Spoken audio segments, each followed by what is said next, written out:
Oh, I'll be nice to him. I'll give him a glass of milk and the address to the YMCA. And look here, hide that food. I don't even think we rich. Networks got thousands of angry phone calls. Sponsors pulled their ads. Some stars even walked off their own sets. These weren't dramas. They were the most popular comedies of the 60s and 70s.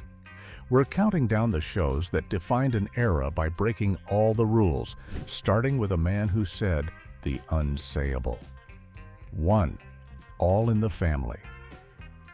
Tell me who broke it. Tell me who. Why won't you tell me who broke it? Because you get mad at Mike. No. When All in the Family hit the airwaves in 1971, television was changed forever. You see, before this show, most TV families were perfect. They never argued, they never had money problems, and they definitely never talked about real-world issues. Then, America met Archie Bunker. Archie was a loudmouthed, uneducated, and prejudiced man who was afraid of anyone who wasn't exactly like him. He said things on television that had never, ever been heard in a living room before, using words and insults that were shocking. The thing nobody tells you is, this was all on purpose. The creator, Norman Lear, wanted to make people uncomfortable. He used Archie's ridiculous ideas to shine a bright light on how silly and harmful prejudice really was. He wanted families to argue about the show after it was over. The network, CBS, was so terrified of the show that they put a warning label on the first episode, a first for a sitcom. They told audiences that the show was meant to be satire and not to be taken seriously. They even hired dozens of extra phone operators expecting thousands of angry calls. And they got them, but what they also got was a massive #1 hit. The show was the most watched program in America for 5 years in a row. It tackled everything from politics to women's rights, all through the lens of a family that was always yelling, but somehow still loved each other. But Archie's stubbornness was just the beginning. His own family was about to cause an even bigger stir, starting with his wife's cousin, who was even more outspoken than he was. 2. Maude. Mother, you're not making sense. I'm not? Well, maybe that's nature's way of telling you to mind your own business. If Archie Bunker was the king of being stubborn, Maude Findlay was the queen. Maude was Edith Bunker's cousin, and she was everything Archie hated. She was a tall, loud, educated, liberal, multi-time married feminist who was not afraid to speak her mind. The show was a spin-off from All in the Family, and it was designed to be just as controversial from day one. Maude was not afraid to speak her mind on any topic, and the show followed her lead, diving into subjects no other comedy would touch. But in 1972, the show aired a 2-part episode called Maude's Dilemma. In the episode, Maude, who was in her late 40s, discovers she is unexpectedly pregnant. This was a huge deal. For 2 whole episodes, Maude and her husband Walter argued, cried, and talked about what to do. In the end, Maude made a very controversial personal choice to end the pregnancy. To put it mildly, America was not ready for this. The network received over 17,000 letters of protest. Dozens of local TV stations refused to air the reruns. Sponsors pulled their ads, costing the network a fortune. The show's creator, Norman Lear, stood by the episodes, saying they were showing a real problem that real women faced. It was a moment that proved sitcoms could be about more than just light laughs. Maude's personal choice was huge, but another show took on controversial topics every single week, turning satire into a primetime soap opera. 3. Soap. I mean, my long-lost son from Hawaii comes to Connecticut and winds up teaching my sister-in-law and her daughter tennis. Bet that ain't all he teaches. In 1977, a new show called Soap came on the air, and its main goal seemed to be to offend as many people as possible, all at once. It was a parody of daytime soap operas, and it crammed a lifetime of drama into every 30-minute episode. The show had plots about infidelity, organized crime, characters who were not what they seemed, and even a character who had been in a coma. It was so over the top that many religious groups and family organizations launched a massive protest before the show even aired. Here's the wow factor. The network, ABC, received an unbelievable 32,000 letters of protest before the first episode went live. People were mad just based on the idea of the show, which they had heard about in magazines. One of the biggest controversies centered on the character of Jody Dallas, played by Billy Crystal. He was one of the first openly gay main characters on American television. But the show, being a satire, also poked fun at stereotypes and even had a plot line where Jody was told he could be fixed through therapy. The show was a chaotic mess of storylines, but it was also very funny and, in its own weird way, groundbreaking. Satire is one thing, but what happens when a family moves up in the world but brings their old attitudes with them? 4. The Jeffersons. And you have a wonderful sense of humor. So, I know you'll understand when I say, I had to fire your ad man. You what? We're moving on up. The Jeffersons were the bunker's neighbors on All in the Family. George Jefferson was just as stubborn and prejudiced as Archie, and the two of them were always at each other's throats. The show was so popular that in 1975, they got their own spin-off. George, a successful dry cleaner, moves his wife Wheezy and his son Lionel from Queens to a deluxe apartment in the sky in Manhattan. This was a big deal. The show was about a rich, successful black family, which was rare. It was a wow factor to see a black man as a successful business owner, not a servant or a sidekick. But the controversy didn't stop. Now the show flipped the script. George had to deal with his new, rich, and often white neighbors, and he was just as suspicious and cranky as he was before, often acting just like Archie. The show also featured one of the first interracial couples on a sitcom, as Lionel married Jenny, who had a white father and a black mother. What many overlooked is that The Jeffersons ran for 11 seasons, becoming one of the longest-running and most successful sitcoms with a primarily black cast in television history. The Jeffersons were moving on up, but our next show focused on a family that was stuck in place, surrounded by junk. 5. Sanford and Son. And he left it in the alley for Crook B. But I got there before Crook B, and now A and B are looking for me. While the Jeffersons were living in a fancy high-rise, Fred Sanford was living in a junkyard. Sanford and Son, which premiered in 1972, was another huge hit from producer Norman Lear. It was based on a British show and starred the legendary comedian Red Fox as Fred, a grumpy, scheming junk dealer, and DeMond Wilson as his long-suffering son, Lamont.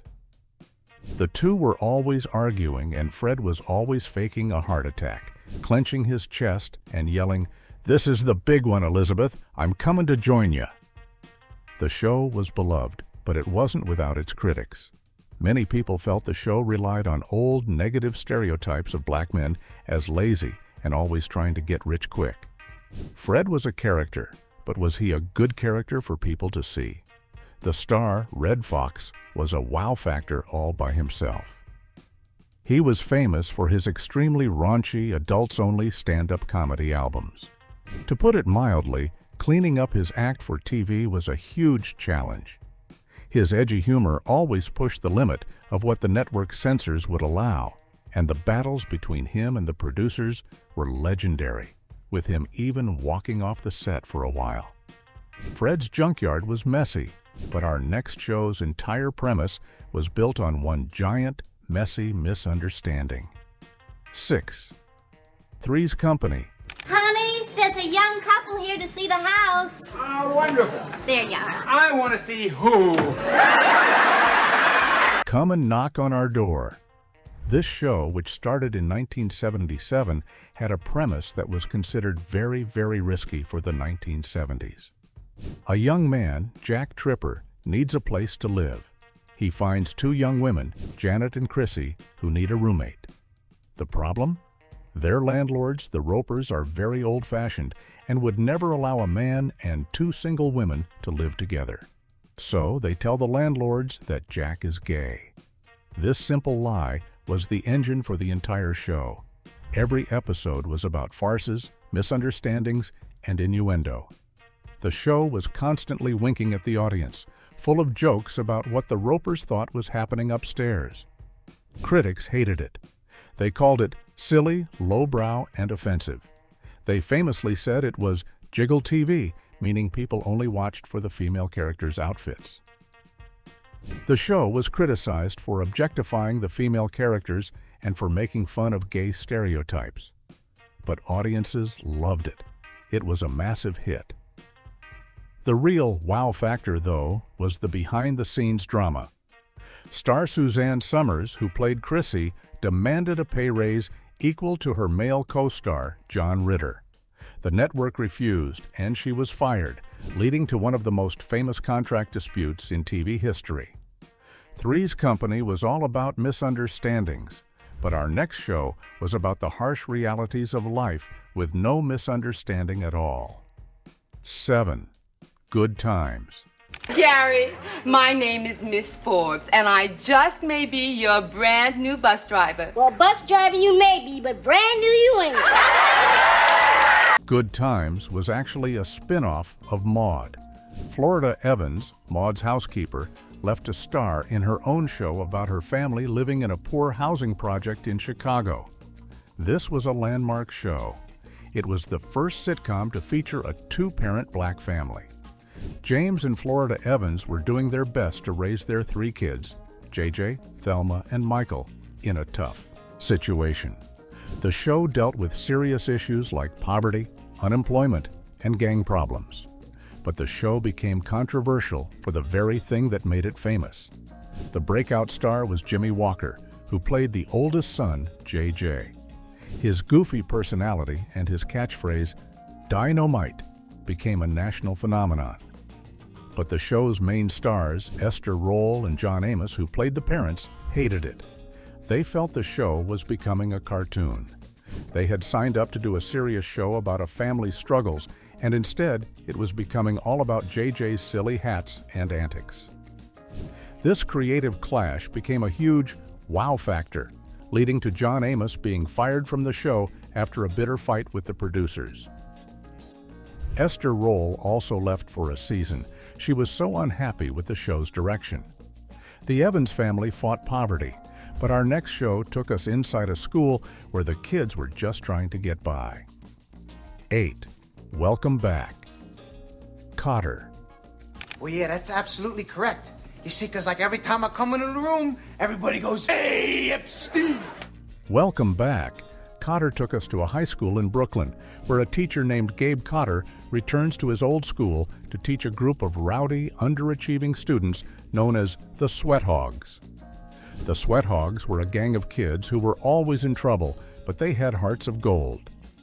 You had Vinnie Barbrino, Horshack, Boom Boom Washington, and Juan Epstein. The controversy was right there in the premise. The show was making heroes out of kids that most of a DULT America saw as delinquents. They were loud, they disrespected authority, and they were always cracking jokes. Catchphrases like, "Up your nose with a rubber hose," and Horshack's, "Ooh, Mr. Cotter," were being yelled on school playgrounds everywhere. Many people were not comfortable with this. The show was also criticized for relying heavily on ethnic stereotypes. You had the Italian, the Puerto Rican, and the black student, all of whom were broad caricatures. But the thing nobody tells you is that the show was a launching pad. The wow factor here is that it made a young actor named John Travolta, who played Barbarino, into one of the biggest superstars on the planet. The Sweat Hogs were caricatures, but our next show featured a caricature of a different kind. one that lived in a tiny bottle. 9. I Dream of Jeannie. He's the blue chin. He's the one who put me in my bottle 2,000 years ago. And he's the most powerful one of us all.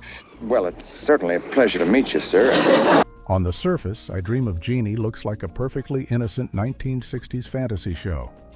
An astronaut, Tony Nelson, crashes on a desert island and finds a bottle. Inside is a beautiful blonde genie named Jeannie who calls him Master and follows him home to Florida. What could be controversial about that? Well, plenty.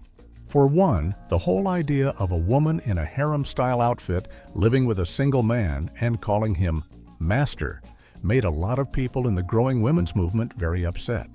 They saw it as reinforcing awful stereotypes of a woman being a man's property.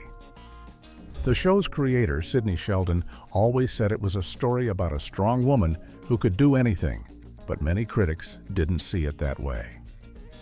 But the biggest wow factor was something much sillier. It was the Great Naval War.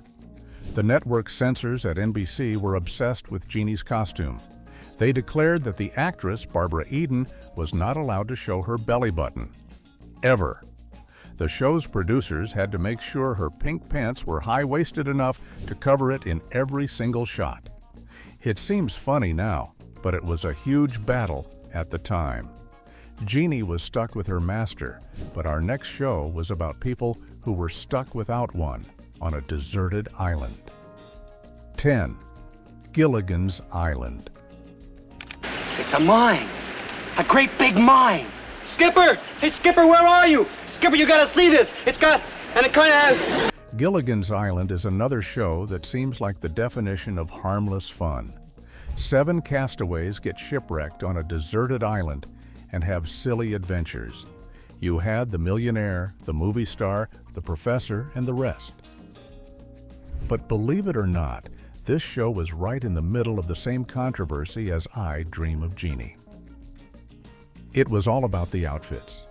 You see, the show had 2 young female characters, the movie star Ginger and the farm girl Mary Ann. The network censors were once again very worried about their outfits.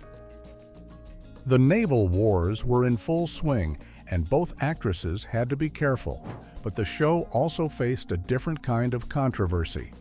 Critics hated it. They called it the stupidest, silliest, most brainless show on television.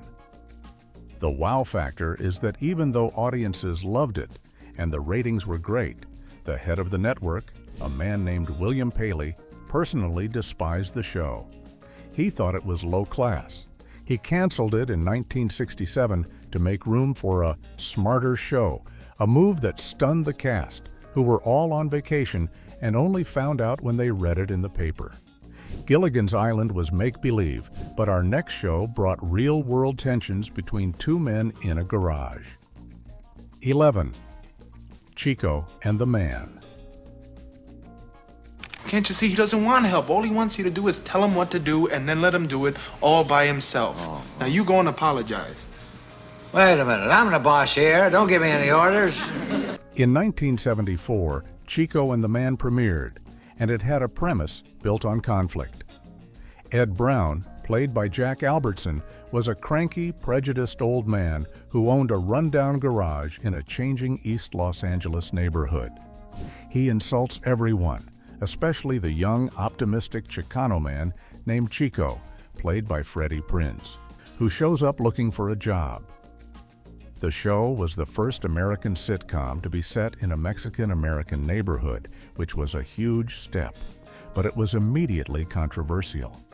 Latino groups protested the show, saying its title and its characters were based on offensive stereotypes. The producers tried to work with them, even hiring Latino writers. The show became a huge hit, mostly because of the amazing talent of Freddie Prinze. He was a 20-year-old stand-up comedian who became a superstar overnight. The wow factor here is also a great tragedy. The show's massive success came to a shocking halt after its 3rd season due to the tragic, real-life departure of its young star, a personal struggle that ended in heartbreak. The show tried to continue without him, but it was never the same. This show tried to heal divides, but our next show spun off a character from Soap and put him right in the middle of a new family's problems. 12. Benson Benson. What we've got to do is cut back, get this place running efficiently, eliminate waste. And get rid of Miss Krause. Du Bois was a fan-favorite character on the chaotic show Soap. He was the smart-mouthed, sarcastic butler who was, without a doubt, the smartest person in the house. In 1979, he got his own spin-off. Benson was sent to work for a new boss, the governor, who was a kind but clueless widower. Benson's job was to run the governor's household. The controversy here was a subtle one. In the late 1970s, many people were uncomfortable with the idea of a sitcom centered on a black man working as a servant for a white family. It felt like a step backward to some, echoing old stereotypes. But the show quickly proved it was smarter than that. The wow factor of Benson is how the character grew. He wasn't just a butler. He was the governor's most trusted advisor. He was the one who solved all the problems. Over the show's 7 seasons, Benson worked his way up from head of household to state budget director, and in the final season, he even ran for lieutenant governor himself against his own boss. He was one of the most successful characters in TV history. Benson moved up in the world, but our next show stayed in one place, a police station dealing with the city's toughest problems. 13. Barney Miller. I was destitute, penniless. Yeah, with $186 in his pocket. Things are improving. Is that illegal? A sitcom set in a grimy, run-down New York City police precinct? In 1975, that was a weird idea. Most sitcoms were about families in nice houses. Barney Miller was about a group of tired, overworked detectives dealing with the city's strangest criminals. The show was funny, but it was also incredibly real. The controversy came from the subjects it tackled. Because it was a police station, the show dealt with everything. They arrested people for all kinds of crimes. The detectives were always dealing with prejudice, homelessness, and corruption. They handled plots about everything from a gentleman bank robber to a man who thought he was a werewolf. The wow factor of the show was its quiet, groundbreaking moments. Long before other shows would dare, Barney Miller had storylines about gay characters and even a recurring character who was transgender. It was praised by real police officers for being one of the most realistic cop shows on TV, even though it was a comedy. The men of the 12th Precinct were trailblazers, but our next show was about a woman who was a trailblazer all on her own. 14. The Mary Tyler Moore Show. Almost ready for lunch. I'll Good. just refile the stuff and then we can go. Hey, just a minute. No, please. Don't bother. In 1970, Mary Richards moved to Minneapolis. She was 30 years old, just out of a long relationship and looking for a job. She got one as a news producer at a local TV station. This simple premise was revolutionary. Why? Because Mary was single. She wasn't a widow, and she wasn't divorced. She was a single, independent career woman. To put it mildly, the network was terrified of this.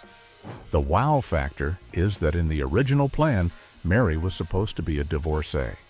But the network executives were too scared. They worried audiences would think she had divorced her last TV husband, Rob Petrie, from the Dick Van Dyke Show. They also fought with the writers about a storyline where Mary's friend wanted her to take the pill. The show, quietly and funny, broke down barriers for women on TV, proving a woman's story didn't have to be about finding a husband. A huge part of this was that, behind the scenes, it had one of the first female-led writers' rooms, bringing a real, authentic voice to Mary's life. Mary was a single woman trying to make it. Our next show featured a single mother trying to do the same, which was even more shocking. 15. Julia. And now you can eat breakfast. Mama, why do birds sing in the morning? Birds sing because they're happy. In 1968, the civil rights movement was at its height, and on television, a new show called Julia premiered. It starred the beautiful and talented Diane Carroll as Julia Baker, a widowed nurse whose husband, an Air Force pilot, had been lost in the Vietnam conflict. The show followed her as she raised her young son Corey in an integrated apartment building. This was a massive wow factor. Diane Carroll was the first black woman to star in a sitcom in a non-stereotypical role. She wasn't a maid or a servant. She was a professional, a mother, and the star of her own show. She was elegant, smart, and in charge. But the show was controversial from all sides. Some white audiences were not ready for a show like this. And more surprisingly, many in the black community criticized the show. They felt that Julia's life was too perfect, too safe, and too white. They argued it didn't show the real struggles that black Americans were facing every day in a prejudiced society. Diane Carroll herself understood the criticism, but also knew she was opening a door that had been locked for far too long. Julia was a working mom, and our next show focused on a group of kids who were always getting into trouble. 16. What's happening? What is that smell? That's my new cologne, Brave Bull. You'd have to be brave to walk around smelling like that. Based on the 1975 movie Cooley High, What's Happening followed the adventures of three black teenagers, Raj, Rerun, and Dwayne, growing up in the Watts neighborhood of Los Angeles. The show was full of laughs, with Rerun's loud outfits and bad dancing, and Raj's constant run-ins with his little sister, Dee. But like Good Times, the show faced a lot of criticism for its use of stereotypes. Rerun, the overweight, goofy character, was seen by many as a modern-day caricature. The show also dealt with tough issues like teen pregnancy and poverty, which made some advertisers nervous. The wow factor that many people remember is a famous two-part episode where Rerun and Raj get talked into secretly recording a concert by the Doobie Brothers. This storyline about bootlegging music was a huge deal for a 1970s sitcom. The band itself guest starred, and the episode taught a serious lesson about copyright that was way ahead of its time. These teens were dealing with city life, but our next show went deep into the rural South to find its humor. 17. Carter Country.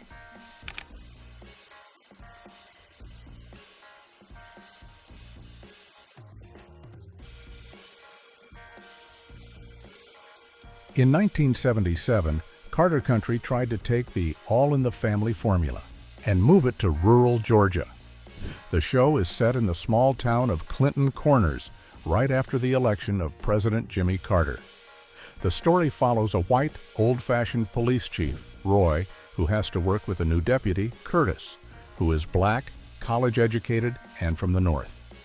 The entire show was built on the culture clash between these two men and the quirky, southern-fried characters around them. The humor came from their arguments and misunderstandings about race, education, and city life versus country life.